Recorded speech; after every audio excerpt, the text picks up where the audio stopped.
So what do you do when the family no longer needs the family hatchback? Well, there's only one thing you really can do. You gut it and turn it into a track car. What's up, guys? Welcome to this super ridiculous build that we've got here, this 2007 Toyota Yaris. We've been working on it for about a year already as just like a fun autocross car, our first ever project to really mess around with, and we haven't broken it yet, so this is the beginning of the most ridiculous project we've done with it, and that is to swap it from automatic to manual. It's got Toyo tires, it's got Koenig wheels, it's got teen coilovers, it's got NRG seats, lightweight pulleys from Nonstop Tuning, but through all that, it's still been an automatic, which has been okay for autocross, but now we want to finally do a track day. Locally, we've got the TRD Series, which is just starting up. They're going to do their first race January 5th, which if I subtract days for holidays, I subtract days for work, I have 10 days. And for most people who are mechanics, 10 days for a transmission swap is not that bad. A day for a transmission swap isn't that bad.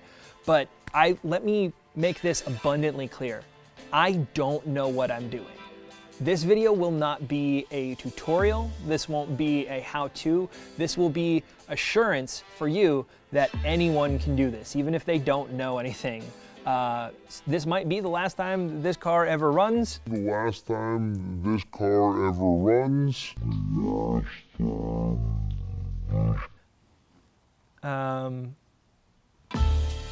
First thing we gotta do is get the car up in the air. This car is gonna be up for a long time, so we've got it on nice, sturdy 6-ton jacks.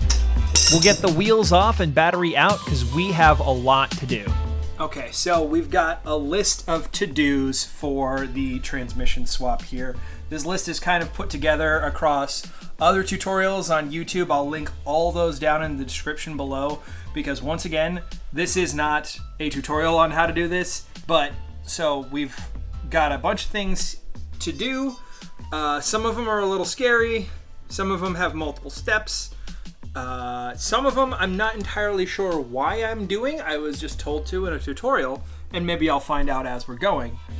One of the things the tutorials told me to do is start disconnecting a bunch of things up at the front. So we got the bumper off and started working on the radiator. Upper radiator support on. So far, it's just about following the steps from the tutorials, so there shouldn't be any surprises this early on, should there? Oh, hey, that's not coolant. That's oil. Is that transmission oil or is that engine oil? I honestly don't know. And we're gonna figure this out somehow. It turns out that an automatic Yaris has a transmission cooler built into the radiator, and since all my tutorials were based off of a manual, this is not something that I expected. Luckily, no damage was done, but it shows how many things in this build I did not prepare for.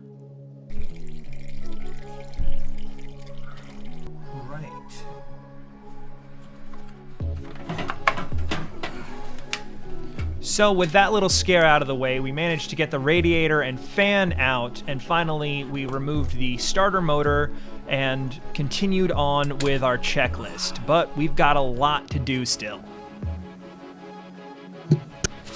So, step one of the day is already boned because we were going to pull off this axle nut. We didn't have the proper bit for this axle nut last time we were working on this.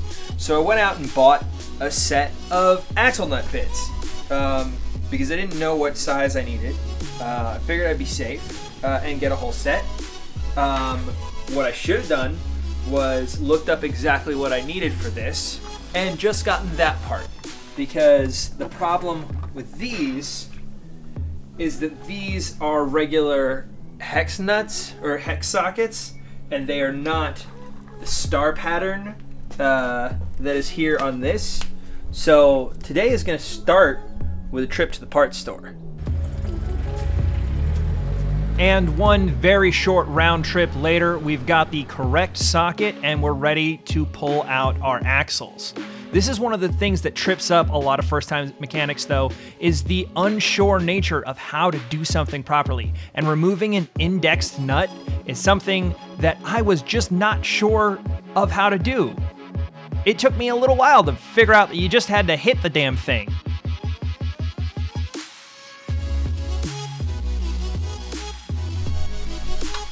I decided to lower the car back down to give me some leverage on turning these axle nuts, which meant putting the wheels back on the front.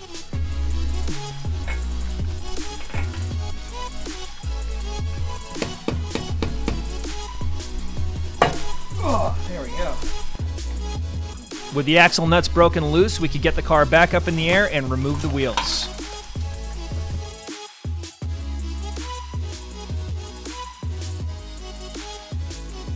So we got the axle nut off, we got the tie rod off. Now I'm working on separating the lower control arm so that we can slide this whole assembly off of the axle. Because the Yaris is front-wheel drive, the entire front suspension is in the way of us getting to the transmission, so the whole thing has to get dropped. Unfortunately, we can only get so much disconnected before I've got to call it a night.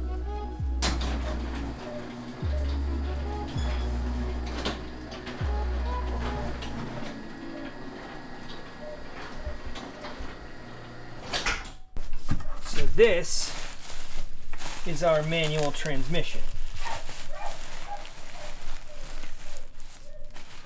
With any luck, everything matches up perfectly. This is a C53 transmission from another Toyota Yaris. Apparently a lot of the C-Series transmissions are pretty similar. I've heard of people swapping in C160 transmissions from a Celica and getting a 6-speed. We are only going to get a 5-speed. Because that's what we have, but yeah.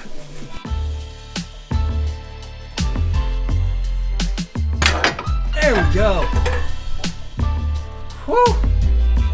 We were able to get our passenger axle out, no problem, but before we can get the driver's side out, we need to drop the whole suspension member.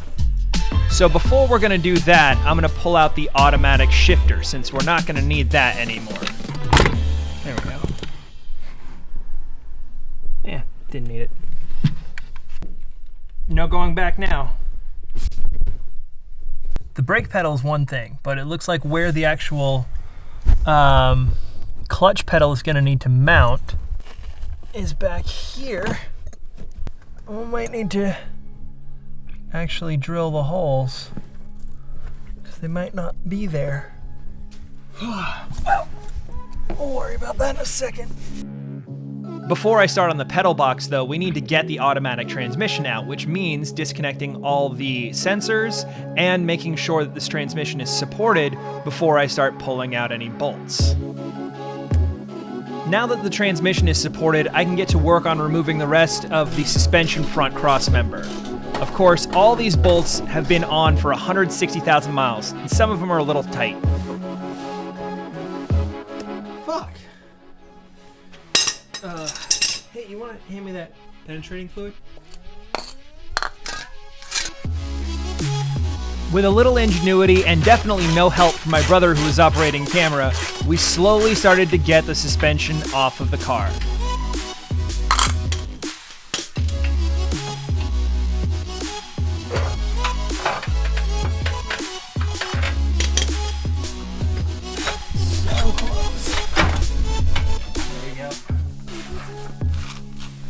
Out.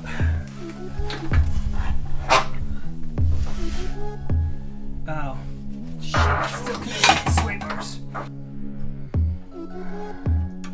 So, oh shit. Brake or sway bar in link this way.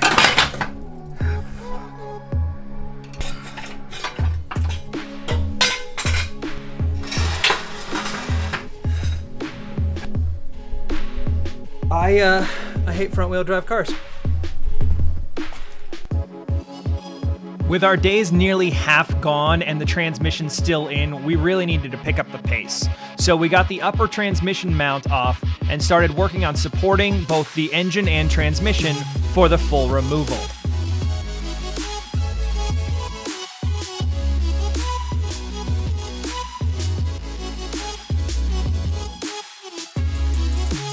Now that the automatic transmission was actually out, this project was really coming alive, so we started removing the torque converter and flex plate as well. Now we're in uncharted territories though. I can find plenty of tutorials and things on how to change a part, but a full-on transmission swap, we were kind of flying by the seat of our pants at this point. We started with a shifter linkage, but that's not the only difference when it comes to a manual transmission. We still needed to install a full hydraulic system that was never in this car.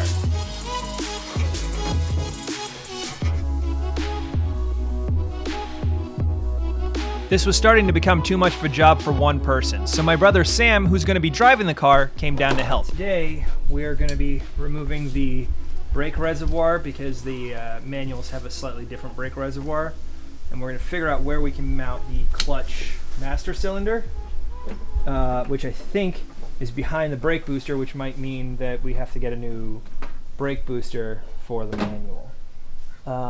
So we're disconnecting as much as we can to try and figure out what's going to go where. So the list that we have here is really just for changing a transmission. That's what we built it off of. Figured we'd figure out the differences later. There's a lot of differences. We're about here in our changing a transmission, but now we're in all the stuff that's changing it over from an automatic to a manual. All the stuff that we don't have listed. We need to... Well, this entire thing is coming out, so why Yeah. don't we just disconnect it here And at the bottom. and at the bottom? While Sam got to work on the brake and clutch hydraulics, I started working on the ECU and making sure that we could pull out the automatic one and swap it for a manual ECU.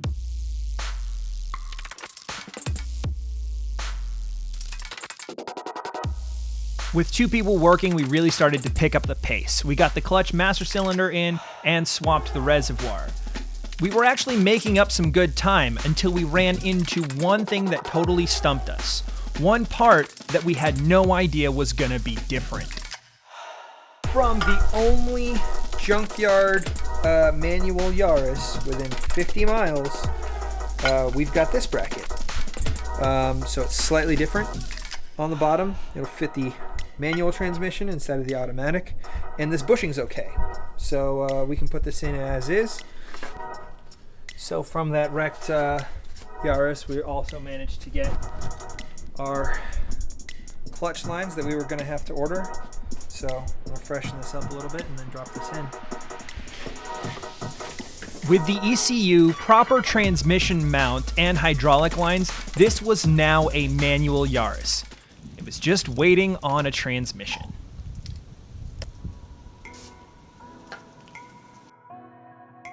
We put in a brand new OEM flywheel, making sure, of course, to tighten down the flywheel bolts correctly because I don't want to have to pull this transmission off again.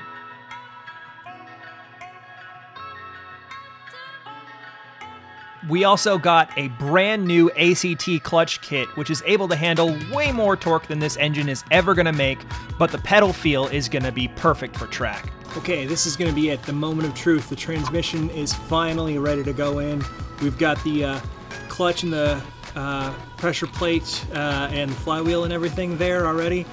Last thing to do is put the big old transmission in, so let's go ahead and do it. With the transmission swap alone, this car has lost 40 pounds of weight, but that doesn't make installing a transmission alone all that easy.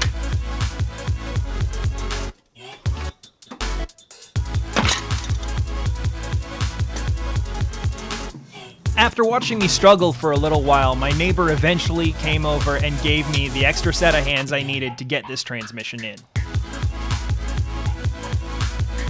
With the bell housing finally aligned and connected up, we were able to start connecting up the hydraulic lines for the clutch slave cylinder and started to put on the starter as well.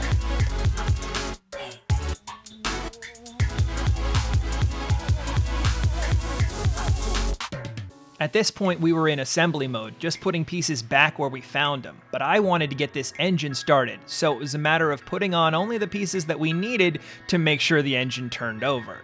Axles were in, everything was connected so that the transmission mounts were connected up properly, battery was in, and now we're ready to see if this engine runs.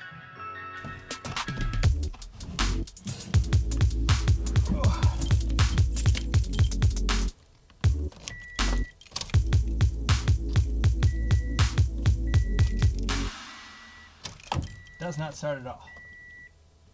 Okay. Nope. Doesn't want to start. Dash looks like a Christmas tree. This is probably going to be because the ECU doesn't match this car. The next few days were spent desperately tinkering with electricals and searching forums for what we needed to do. We eventually, as a Hail Mary, tried splicing 2 wires for a neutral safety switch bypass.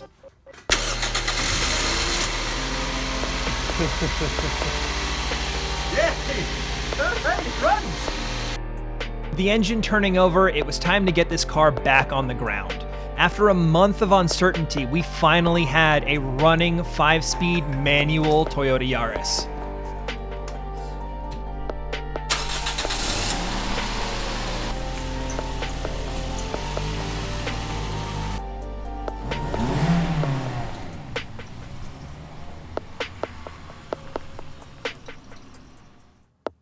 I wish we could say we made it to the track, but with a clutch that needed to be bedded in and an alternator on the fritz, it made more sense to wait until we were truly, truly ready. But the Yaris will be hitting the track soon. Thank you so much for watching this passion project of ours, and hopefully we'll be doing more stupid stuff with this car soon.